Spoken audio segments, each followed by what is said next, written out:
Hinamak na manugang. Kabanata 16. Bumukas ang limited edition na Rolls-Royce door. Si Sung Yulua, na nakasuot ng golden silk tank suit, ay dahan-daang lumabas ng kotse. Lahat ay nakatingin sa kanya nang hindi kumukurap. Mabilis ang tibok ng puso ni Wang Yifeng. Walang sinuman sa Jinling ang maaaring maglagay ng ganoong engranding palabas, tama ba? Pagkababa ni Sung Yulua sa sasakyan, ikinaway niya ang kanyang kamay kay Blackman na walang ekspresyon ang mukha. Agad na inilabas ni Blackman ang isang malaking bilang ng mga magagandang nakabalot na mga kahon ng regalo mula sa kotse. Pumasok siya sa looban ng Lewis family villa. Napatulala ang lahat sa paligid. Pinagmasdan nila ang presyo ng mga regalo na nakalagay sa bakuran. Hindi nagtagal, isang maliit na bundok ng regalo ang nakatambak sa bakuran. Bukod dito, hindi na nila kailangan pang buksan ang kahon ng regalo para malaman na siguradong mahal ang mga gamit sa loob. Ang papel lang na nakabalot sa gift box ay ginamitan ng gold foil at silver thread. Kahit na tunawin ang mga gintong foil na ito, sapat na rin itong maibenta sa halagang 10,000. Pagkapasok ni Sung Yulua, walang bakas na tumingin siya kay Alex Dixon, pero nang makita niyang umiling ng kunti si Alex Dixon, umiwas siya ng tingin. Tumingin si Old Lady Lewis kay Sung Yulua, at ang kanyang buong katawan ay nanginginig sa kaba. Paano malugod na tatanggapin ng Lewis family ang ganyan kadakilang Diyos? Pakiramdam niya ay isa siyang tagasunod ng isang pilgrimage. Napapikit siya sa makapangyarihang aura ni Sung Yulua kaya gusto niyang lumuhad sa harapan nito. Tumingin si Sung Yulua kay Old Lady Lewis at ngumiti, "Old Madam, nabalitaan ko na engaged na ngayon ang apo mong si Megan. Sa ngalan ng Dixon family sa Yan Capital, nandito ako para bigyan ka ng mga regalo." Dixon family sa Yan Capital. Paulit-ulit na sabi ni Old Lady Lewis na hindi makapaniwala. "Oh Diyos ko! Sino sa mundo ang hindi nakakaalam tungkol sa pamilya Dixon?" Ang mga negosyo ng Dixon family ay kumalat sa buong mundo. Maaari itong ituring na isa sa mga nangungunang pinakamalakas na pamilya sa mundo. Isa itong maladyos na pag-iral sa bansa. Sa napakaraming pamilya sa Jinling na idinagdag, maaaring hindi nila mapantayan ang kahit isang daliri ng pamilya Dixon. Ngunit, ang pamilya Dixon ay talagang dumating upang magbigay ng mga regalo sa kanilang pamilya. Ang Lewis family ay isang third-grade family lamang sa Jinling, ngunit ang Dixon family ay talagang isang first-class na pamilya sa Yan Capital. Parang langit at lupa ang pagitan nila. Ang Lewis family ay palaging alipin ng pamilya Dixon sa feudal na lipunan. Gayunpaman, pagkatapos na tanggalin si Liu Old Master ng Dixon family, itinago niya ang sekretong ito sa kaibuturan ng kanyang puso. Maging ang asawa niyang si Dixon Old Madam, ay hindi alam ang kanyang pamilya ay dating naging alipin ng pamilya Dixon, na parang isang Diyos. Kahit ang tatlong anak niya ay hindi alam ang tungkol dito. Sa lahat ng mga taong naruroon, ang tanging nakakaalam tungkol sa background na ito ay sina Sung Yulua at Alex Dixon. Sa makatuwid, hindi naintindihan ni Old Lady Lewis kung bakit nagpapadala ng mga regalo ang pamilya Dixon. Bakit ang pamilya Dixon ay mahilig sa isang pamilyang tulad niya? Bigla niyang naisip si Wang Yifeng at naisip niya, baka ang pamilya Dixon ang dumating para kay Young Master Wang. Sa pag-iisip nito, agad siyang nagdesisyon.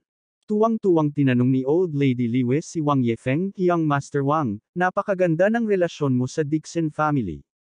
Naguguluhan si Wang Yifeng. Wala siyang kakilala mula sa isang pamilya tulad ng pamilya Dixon, ngunit mukhang hindi rin alam ni Old Lady Lewis.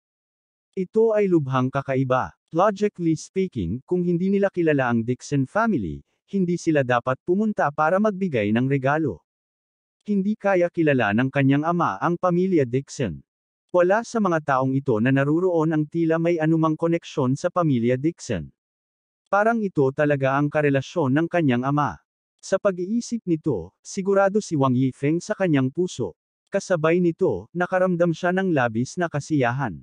Kaya naman, bumulong siya sa tainga ng matandang ginang Lewis, "Lola Lewis, sa totoo lang, hindi masama ang relasyon ng tatay ko sa pamilya Dixon." Masayang nagulat si Old Lady Lewis. Hindi niya inaasahan na magkakaroon ng ganoong kagandang relasyon ang pamilya Wang at ang pamilya Dixon. Sa ganitong paraan, pagkatapos siyang pakasalan ni Meghan, marahil ay magagamit ito ng Liwa family para pumailang lang. Si Meghan Lewis naman ay tumingin kay Wang Yifeng nang may paghanga. Naisip niya na si Baby Feng ay talagang dragon sa mga lalaki. Siya ay magiging isang phoenix sa isang iglap. Hindi alam ni Sung Yulu ang bulungan nilang dalawa. Nakangiti niyang sabi, "Old madam, huwag ka na lang tumayo dyan. Dalian mo kumuha ka ng magbubukas ng regalo." Ang lahat ng mga junior ay naghihintay para sa mga salitang ito. Nang marinig nila ito, dali-dali silang sumugod at nagsimulang buksan ang mga kahon ng regalo. Limitadong relo ni Patek Philippe, milyon-milyon ang halaga nito, di ba? Oh my God, ang 5-carat diamond ring ni Tiffany, napakalaki, napakaganda. Kahit 1 milyon.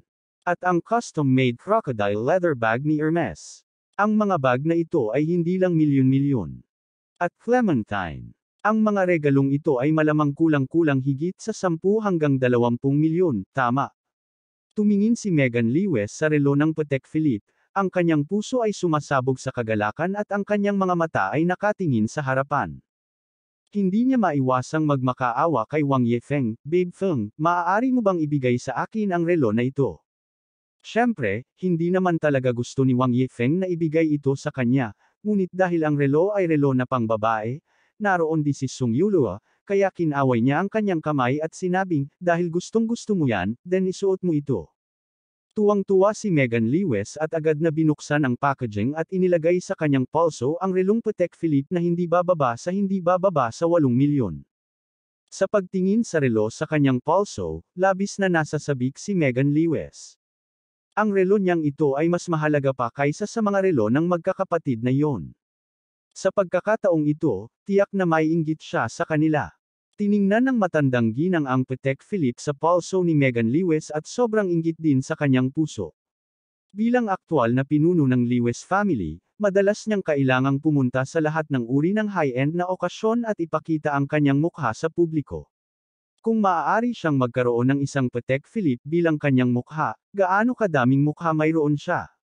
Sa sandaling nakita niya ito ngayon, gusto niya itong kunin para sa kanyang sarili. Gayunpaman, hindi niya akalain na matatalo siya ng kanyang apo. Ngayong nasa pulso na ng kanyang apo ang relo, hindi niya napigil ang hilingin ito sa kanyang apo. Kaya naman, ang matandang ginang ay tumawa lamang ng tuyo.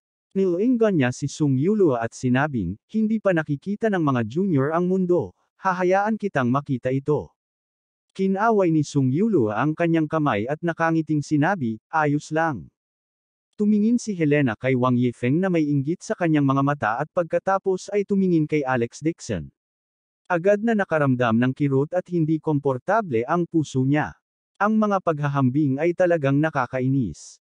Pareho silang nasa 20s, ngunit nakipag-ugnayan na si Wang Yifeng sa isang makapangyarihang tao sa pamilya Dixon. Si Alex Dixon naman, buong araw na nakatira sa bahay, naghihintay na mamatay.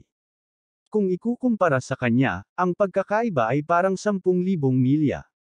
Sa oras na ito, tumingin si Mark Lewis kay Alex Dixon at sinabing may paghamak, "Alex Dixon, tingnan mo si Wang Yifeng. Tingnan mo ang iyong sarili pagkatapos mong umihi.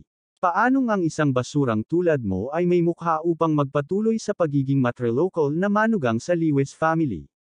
Kung ako sayo, lalabas ako at hahanap ng mamahaling sasakyan at magpapasagasa ako.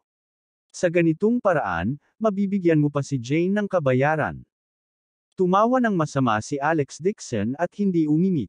Bulag talaga ang mga mata ng aso na ito si Mark Lewis.